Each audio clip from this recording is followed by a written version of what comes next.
Jadi mana boleh dia laki aku yang ke ni. Mereka cuma cakap kali Jawa ya cak. Mana bolehnya yang ke ni. Yang ke urang yang putu biak dah yang paling raya lah dunia. Urang yang putu biak minyak tengah 2 juta drum euro. Tanya anak boleh dia bicara go on ke. Mentawa waca tak pucuk Jawa. Mana bolehnya aja. Itu kan yang mudah tu. Tengok kalau dia awak belok, kalau dia awak pergi, saya saja. Apa hotel anda yang berhabang buat TV? Lebih agak lu berhabang anda mengatakan. Nampak? Mungkin dah tersorot, terpirol, punya lah jorot.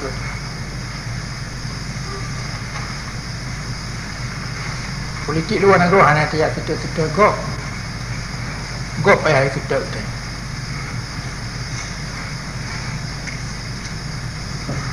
Yang Mekah menua hang kemah dah pedang kemerdekaan. Yang ibu kita tengok dalam dia kemerdekaan tumpuk dulu. Apa tu. Ada menghana bangai. Ini hak kemah dah sok lagi dah bohong kata dia.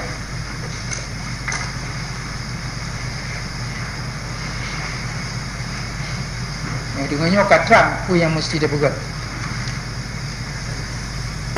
Dumna elemen yang perhatian menua yang belum menua.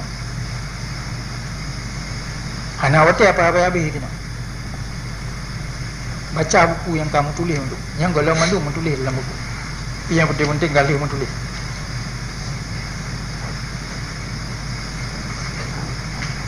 Kekuatan kita yang paling raya ini karena sejarah.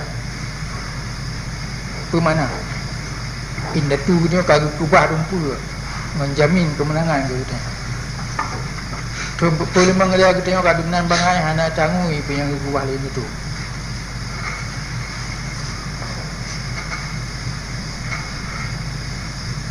Maka apa yang saya buat tanya orang?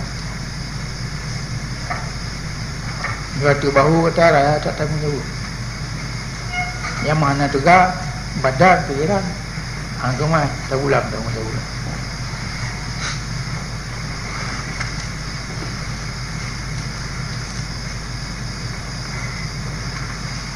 Berulang kata katu kamu tutur yang lain. Sekarang kamu ribet.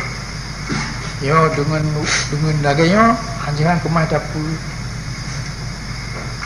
Blik mata urang mata orang.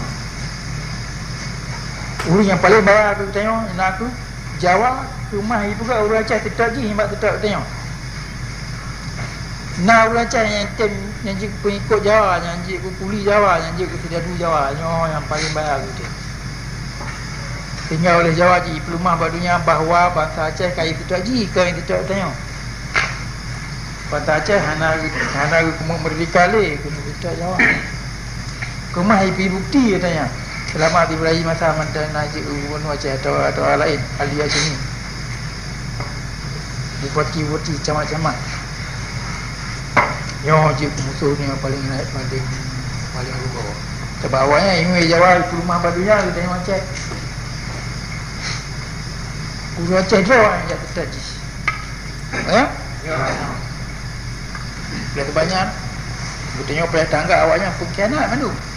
Dan urang Nanggro begitu pula katanya.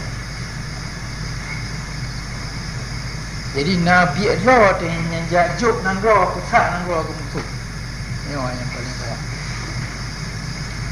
Dan urangnya kumah urang bayar je, minyak kemah tak perlu no urang kampung. Tinggal urang yang cik penduduk, yang anak tahu tetap. Jadi dia tak apa yang payah tak perlu di dalam Nanggro. Buat sebenarnya buat bangai-bangai tu. Tapi dia tak apa yang payah nak buat ini luar Nanggro. Kita ada apa kan?